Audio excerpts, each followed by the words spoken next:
Hai Tax Lovers, welcome back with Cici Yeni.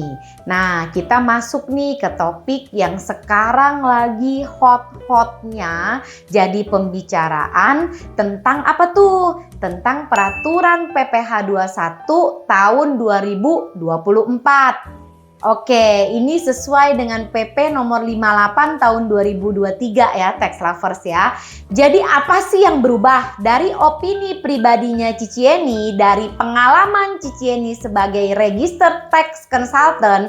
Sebetulnya secara tarif PPh pasal 17-nya tidak berubah. Apanya yang berubah? Yang berubah adalah teknis secara laporan bulanan dari Januari sampai November bahasanya.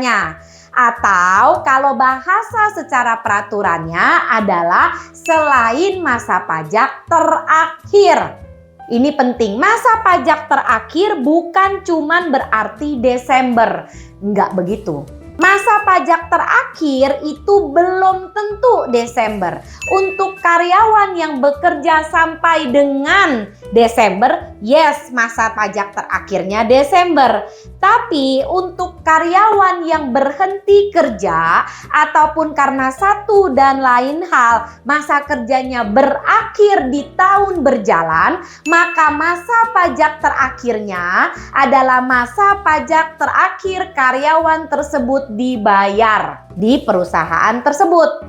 Jadi apa? Jadi secara bulanan apabila itu reguler dan berjalan, ini jadi jauh lebih simpel. Tentunya hal ini sangat amat membantu nih untuk para perusahaan, terutama untuk bagian yang menghitung PPh 21 ataupun bagian HRD kalau kita bilang secara bulanan. Kenapa? Karena itu memakai tarif efektif rata-rata atau yang sekarang populer dikatakan TER.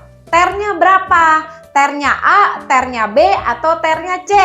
Apalagi tuh? Oh ya, sebelum ini jauh kemana-mana, Cici Yeni mau jelasin, Cici Yeni hanya akan membahas untuk pegawai tetap ya. Untuk pegawai harian, untuk sementara ini Cici Yeni nggak bahas. Cici Yeni bahas untuk pegawai tetap.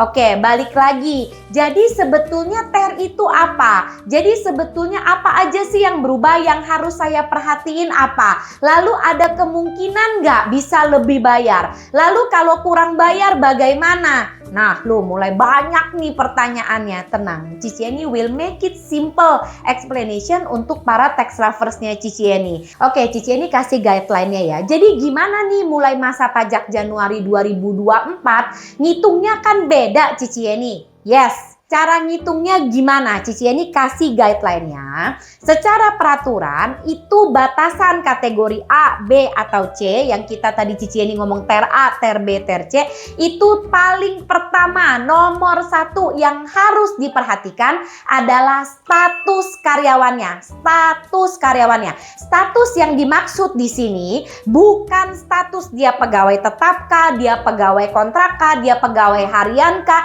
atau dia buruh kah. Bukan, tapi status yang dimaksud di sini adalah status wajib pajak. Apakah karyawan tersebut sudah kawin atau belum kawin? Punya tanggungan atau tidak punya tanggungan? Ini dulu, kita bicara ini agak teknis. Nanti tax lovers bisa lihat di perincian peraturannya, sebetulnya yang sangat amat mudah sekarang didapatkan. Cici Yeni kasih slightly aja, secara brief aja cepet. Kategori A itu untuk statusnya yang tidak kawin dan tidak punya tanggungan.